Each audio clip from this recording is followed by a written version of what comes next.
जय जगन्नाथ, जय हिंद, जय भारत। स्वाधीनता दिवस भाषण। सम्मानीय सभापति महोदय, पूज्य गुरुजी, गुरुजन, उपस्थित सान बड़ भाई भाई मैंने तथा एठारे उपस्थित सहपाठीगण, आज पवित्र स्वाधीनता दिवस अवसर में मते किछि कहिबार सुजोग मिलिथिबारु निजकु धन्य मने करुअछि।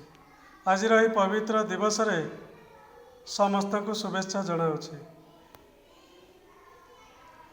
आज दिवस बा पवित्र स्वाधीनता दिवस अवसर में समस्ते किछि ना किछि जानिथिबे।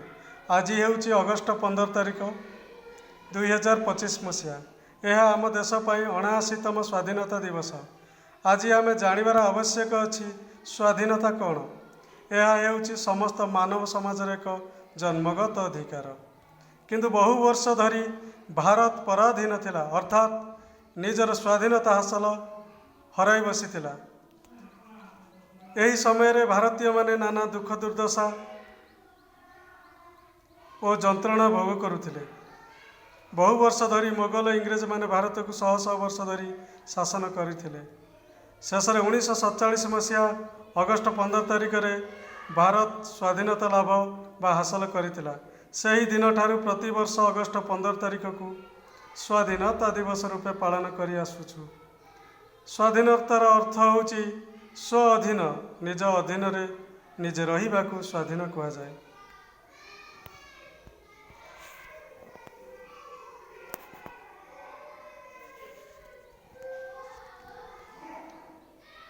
यही स्वाधीनतार स्वाद चाखिबारे आम देशर अनेक महान जननायक तथा स्वाधीनता संग्रामी अतुलनीय अवदान रही। जो मानकर आप्राण उद्यम जो आज आम स्वाधीन से मध्य थिले जातिर जनक महात्मा गांधी, सरदार वल्लभ भाई पटेल, लाल लजपत राय, सुभाष चंद्र बोस, शहीद लक्ष्मण नायक, जय राजगुरु, बक्सी जगबंधु, वीर सुरेंद्र साय, 12 वर्षर बालक बाजीराउत, राणी लक्ष्मीबाई, एहीपरि अनेक महान वीरपुत्र जो माने निजर प्राण को बलि देई गोरा सरकार सहित लड़ई करी देश मातृका को स्वाधीनता आनी देइथिले। आज सही महापुरुष मान को नतमस्तक होई नमन करुछि।